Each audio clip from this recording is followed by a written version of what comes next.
कल तेजस्वी जी ने कहा कि हिंदू खतरे में नहीं है।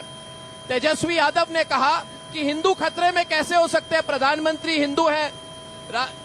वहां पे तीनों सेनाध्यक्ष की बात कही, तीनों सेनाध्यक्ष हिंदू है तो हिंदू खतरे में कैसे हो सकते हैं।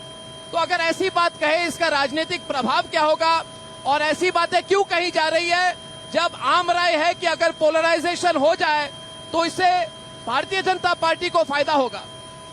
देखिए, पोलराइजेशन नहीं होना चाहिए, मगर जब आप आपके चुनाव घोषणा पत्र में लेकर आओगे कि इस देश में पर्सनल लॉ को हम वापस लाएंगे जी, तो ऑटोमेटिकली पोलराइजेशन होगा।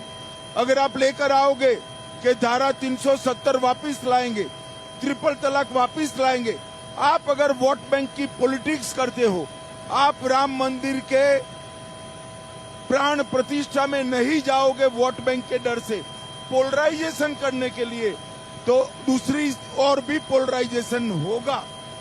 और मैं मानता हूं कि कांग्रेस चुनाव पोलराइज करना चाहती है, कम से कम 8-10% वोट तो सुनिश्चित कर ले, वो उनका थ्योरी लगता है। कांग्रेस पोलराइज करने की कोशिश कर रही है या फिर आप उन विषयों पर फोकस कर रहे हैं?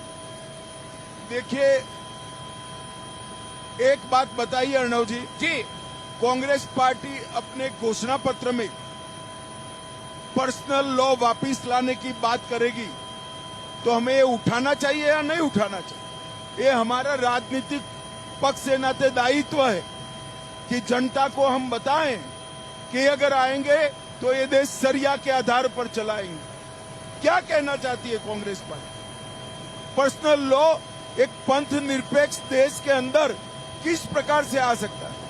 अभी जहां पर आप जा रहे हैं, जहां पे आप कहेंगे ऐसी बातें आप जब उठाते हैं तो अमित शाह जी, आपको जितने लोग हैं बहुत सालों से देख रहे हैं, कैसा फीडबैक लग रहा है आपको ऐसे मुद्दों पर जब आप कहते हैं? देखिए, पहले आपकी बात सरासर गलत है कि हम उठा रहे हैं।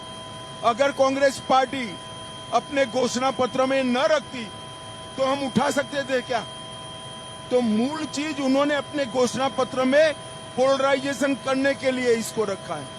हमें उठाना स्वाभाविक है, हम देश की जनता को कहना चाहते हैं अगर ये पार्टी आई जी तो देश सरिया के आधार पर चलेगी, और मैं मानता हूं देश ऐसे मुद्दों को पसंद नहीं करता। अभी डिटेल में बात में दुर्गापुर में बात होगी, पर एक व्यक्तिगत सवाल पूछूं अमित शाह जी, एक व्यक्तिगत सवाल आपसे है, क्योंकि पिछले 15-20 साल से आपके राजनीतिक करियर को मैंने फॉलो किया है as a reporter, as an editor.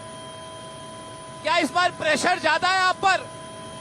जरा भी प्रेशर आप पर बहुत लोग कह रहे बहुत दायित्व है इस बार। जरा भी प्रेशर नहीं है। 400 का टारगेट आपने लिया हुआ है। देखो अर्णव जी, आप भूल गए हो, मैंने 300 का टारगेट भारतीय जनता पार्टी में लिया जी, तब आपने बिहार में मुझे पूछा था कि आप पर प्रेशर ज्यादा है। मैंने कहा था काउंटिंग के दिन दोपहर को मुझे फोन करना, आपने फोन नहीं किया था। आज भी मैं कहता हूं काउंटिंग के दिन दोपहर को फोन करना, एनडीए 400 पार कर जाएगी। बहुत बहुत धन्यवाद। और हमारे सारे जितने दर्शक है रिपब्लिक नेटवर्क पर बहुत बेसब्री से आपको पूछता है, भारत और नेशन वांट्स टू नो में सुनने के लिए बेसब्र है, तो उस पर बातचीत दुर्गापुर में करेंगे। बहुत बहुत धन्यवाद अमित शाह जी। धन्यवाद।